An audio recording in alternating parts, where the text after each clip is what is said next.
या जबरदस्त भी होगा, जोरदार भी, और फैसला कम भी होगा। अदालत की नजर में आपका मौकफ ठीक होगा तो जो मुजरिम होंगे उनको सजा दे देगा। तो बजाय इसके कि कंटेनर पे चढ़े, धरने दें, शहर बंद हो, इसका रिजल्ट नहीं निकलेगा।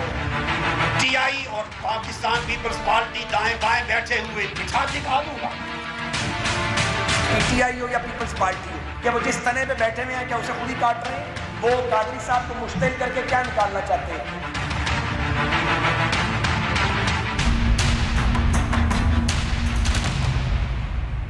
अस्सलाम वालेकुम। दूसरा रुख के साथ मैं हूं सैयद समर अब्बास। मुझे क्यों निकाला, उसे क्यों ना निकाला के मखमसे में फंसी नून लीग के कैंप से आज एक नई और यकसर मुख्तलिफ आवाज आई। नून लीग के शोला बयान लीडर ख्वाजा साद रफीक, जिनके इदारों से मुतल्लिक सख्त बयानात हम पिछले कुछ हफ्ते से सुनते रहे, आज उन्होंने एक डिफरेंट बयान दिया। ख्वाजा साद रफीक ने कहा कि नून लीग और आर्मी चीफ का बयानिया एक ही है और नून लीग जजेस का एहतराम करती है। ना हम अदलिया से टकराव चाहते हैं और ना ही इस किस्म का कोई टकराव होगा।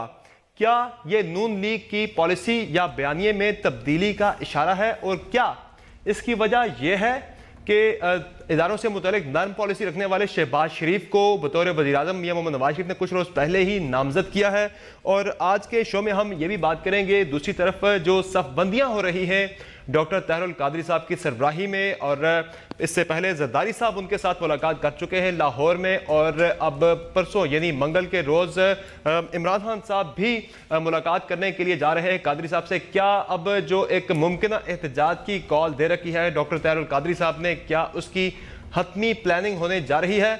इस सारी सूरत हाल पर अपने के लिए आज के शो में हमारे साथ मौजूद हैं सेनेटर जावेद अब्बासी साहब, मुस्लिम लीग नून के रहनुमा हैं।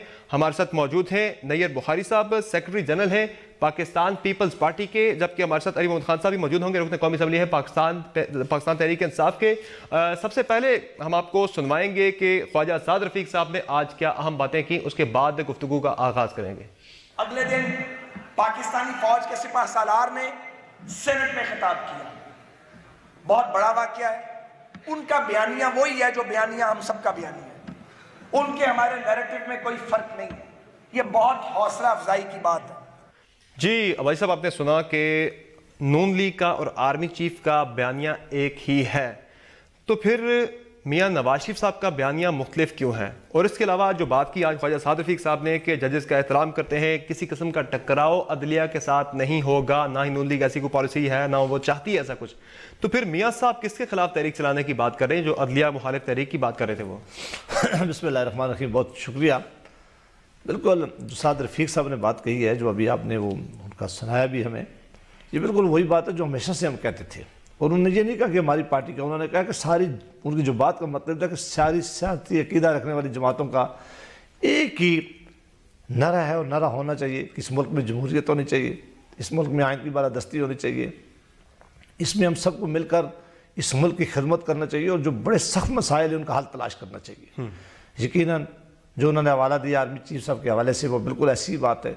उन्होंने भी कहा कि हम जमहूरियत के साथ, बिल्कुल डेमोक्रेसी के साथ हमारी कमिटमेंट है, हम चाहते हैं कि उस मुल्क में आइन रहे, जमहूरियत रहे और ये सिस्टम आगे चलता रहे, और जिसको भी लोग मंतखब करके भेजें उसे ये इख्तियार है कि वो इक़्तिदार में आए। तो हमारा बयानिया पहले कभी मुख्तलिफ नहीं था, जिसको आपने कहा पहले से भी ये बयानिया यही रहा है। साहब इतनी सख्त वो उनके हम सुनते रहे, उनके बयानात अदलिया से मुतल्लिक, एस्टैब्लिशमेंट से मुतल्लिक, तो आज हमें कभी भी हमने आर्मी के मुतल्लिक तो कोई ऐसी बात नहीं की, अदलिया के मुतल्लिक भी नहीं की। जो अभी आपने बिल्कुल अपना सवाल ठीक पूछा था, हमने हमेशा जज साहिबान का एहतराम किया है, हम आज भी करते हैं, हम करते रहेंगे। ये हमारी अदालतें हैं, ये हमारी सुप्रीम कोर्ट है। और अगर सियासी जमातें, मैं उसी पर सियासी जमातें और सियासी लीडर, दो तराजू नहीं होने चाहिए तहरीक इंसाफ के लिए और हमारे लिए, और हम तहरीक चलाएंगे, तो ये फिर तहरीक के खिलाफ। देखिए, मुंतखब हुकूमतें जो हैं उनका सबसे बड़ी जिम्मेदारी है, तमाम इस मुल्क के अंदर रहने वाले लोगों की जिम्मेदारी है कि वो अपने अदारों की हमें इज्जत करनी है, एहतराम करना है। जिस तरह हम चाहते हैं कि पार्लियामेंट की सुपरमेसी कायम रहे, पार्लियामेंट का एहतराम रहे, इस तरह हम जुडिशरी का भी,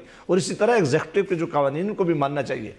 जो उन्होंने कहा है कि हम अदल देखें, ये मियाँ नवाज शरीफ साहब वही हैं, मैं आपकी तवज्जो दूं, जब इस मुल्क में जजेस को कैद कर दिया गया था, जब एक चीफ जस्टिस को हटा दिया गया था, जब जजेस को नजरबंद कर दिया गया था, उनकी बहाली की तारीख उन्होंने शुरू की थी। उन्होंने कभी अपने इक़्तिदार के लिए तारीख नहीं शुरू की थी। उन्होंने कहा कि इन जजेस को बहाल करो। इस कैंपेन में हम शामिल हुए। मुशर्रफ से लेकर जब तक चौधरी इफ्तिखार को बहाल नहीं किया गया, हम सारे, वो सियासी जमातें भी सियासी शामिल हुई हैं, बाद में कुछ जमातें पीछे हट गई हैं, लेकिन हम अपने मौके पर कायम रहे। आज अगर मियां साहब ये कहते हैं कि इस मुल्क के लोगों को इंसाफ मिलना चाहिए, मैं निकलूंगा और मैं लोगों को इंसाफ दिलाऊंगा, इस मुल्क में अदल होना चाहिए, तो ये तो मैं समझता हूँ कि सबको शामिल होकर कहना चाहिए कि अगर मियां नवाज शरीफ साहब ने अभी ये बेड़ा उठाया है, उन्होंने कहा है कि मैं एक एक जगह जाऊँगा जहाँ जहाँ नुकाए से, इंसाफ का मतलब ये नहीं है कि कहीं प्रोसिक्यूशन कमज़ोर है तो उसको हम ठीक करेंगे, कहीं हम समझते हैं कि इन्वेस्टिगेशन ठीक नहीं है तो उसको ठीक करेंगे, कहीं लो जुडिशरी के मामला हैं तो उनको तावन करेंगे। हम सारे मिलकर इस मुल्क के लोगों को इंसाफ दिलाएं। और उनकी बात को चीफ जस्टिस साहब ने खुद कुछ दिन पहले, चीफ जस्टिस ऑफ पाकिस्तान ने कहा है कि अभी दादा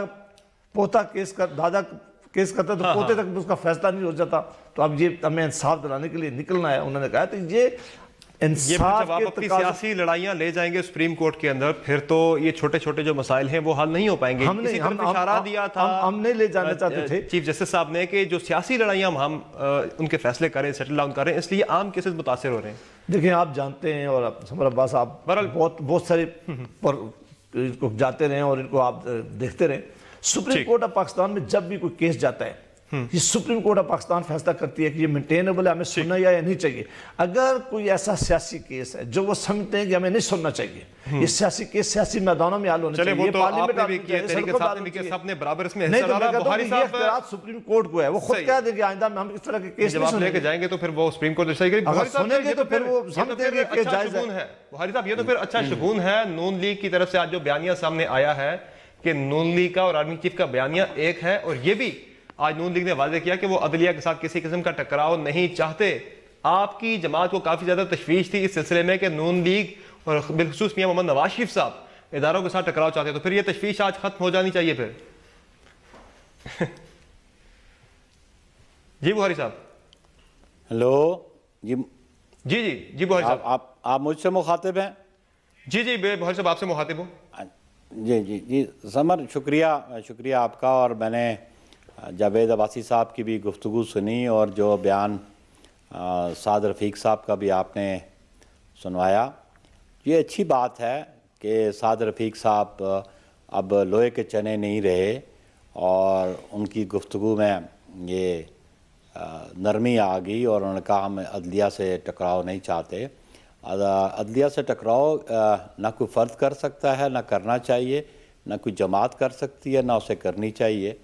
अगर आप अदलिया के फ़ैसलों से एग्रीव्ड हैं तो कानून और आइन के मुताबिक उसका हल निकालने की कोशिश करें। तहरीकों से या एजिटेशन से अदलिया के फ़ैसले बदले नहीं जाते। पॉलिटिकल डिसीजन ज़रूर बदले जाते हैं और पॉलिटिकल डिसीजन अवाम व नास करते हैं और पॉलिटिकल पार्टीज़ अपने इश्यूज़ को बिल्कुल अवाम व नास के पास लेके जाते हैं। लेकिन जब कोई क्रिमिनल ऑफेंस कमिट हो जाए, कोई कानून या ज़ाब्ते की खिलाफ वर्जी हो जाए, तो फिर उसका फ़ैसला अवाम व नास नहीं करते। उसके लिए फ़ोरम जो आइन में मौजूद है वो अदलिया है और वो ही फ़ैसला करती है और उसी के फ़ैसले को तस्लीम किया जाता है। उससे कोई अग्रीव्ड है तो उसके लिए जो प्रोविजंस हैं उसके मुताबिक रिव्यू फ़ाइल होता है, अपील फ़ाइल होती है। तो जब ये सारी चीज़ें एग्जॉस्ट हो जाएं, रिव्यू और अपील भी, तो फिर उसको एक्सेप्ट कर लेना चाहिए। जहाँ तक जावेद अब्बासी साहब ने कहा कि जजेस की बहाली की तारीख, बिलाशुबा उस तारीख में जब मुशर्रफ ने चीफ जस्टिस को सैक किया, उसमें अवाम नास से ज़्यादा वकला की पार्टिसिपेशन थी। पॉलिटिशियन से ज़्यादा वकला पूरे मुल्क में मुतहरक थे और उन्होंने ये तहरीक चलाई और फिर उसमें कुछ पॉलिटिकल पार्टीज़ भी ज़रूर शरीक होगी। ये क्लेम करना या ये दावा करना कि ये उनकी रेस्टोरेशन टोटली किसी एक पॉलिटिकल पार्टी ने की या मियाँ साहब ने की, तो ये दुरुस्त बात नहीं होगी। उसमें लॉयर्स कम्युनिटी का बड़ा अहम रोल था और बहुत सारी शहादतें हुई लॉयर्स की।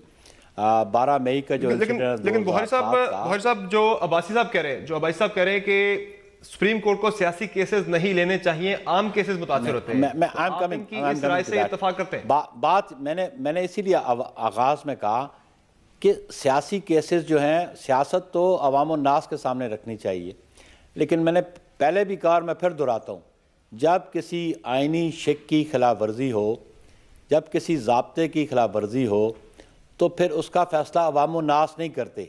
अवाम के पास ये कोई इख्तियार नहीं का अदालत लगाने का। अगर कोई क्राइम कमिट करता है तो उसके लिए फिर डिसीजन जो है वो कोर्ट्स करती है ना, ज़ाब्ते के मुताबिक करती हैं। तो जैसा कि ये रेफ़र कर रहे हैं ये पॉलिटिकल केस, तो ये डिस्क्वालिफिकेशन वाला केस जो था, ये आर्टिकल्स जो हैं आइन के, उनकी वायलेशन थी और उसके मुताबिक फ़ैसला हुआ। और अगर एग्रीव्ड हैं तो ये इन्होंने अपील भी की, इन्होंने रिव्यू भी किया, लेकिन जब वो डिसीजन आ गया रिव्यू में भी तो उसको एक्सेप्ट कर लेना चाहिए, क्योंकि जजेस की देखा पॉलिटिकल गवर्नमेंट्स की आप एजिटेशन के जरिए रिमूवल तो कर सकते हैं, जजेस की रिमूवल एजिटेशन के जरिए नहीं हो सकती। अगर कोई कोशिश ये करे कि जजेस को एजिटेशन के जरिए रिमूव किया जाएगा तो वो आइन और कानून की खिलाफ वर्जी हो।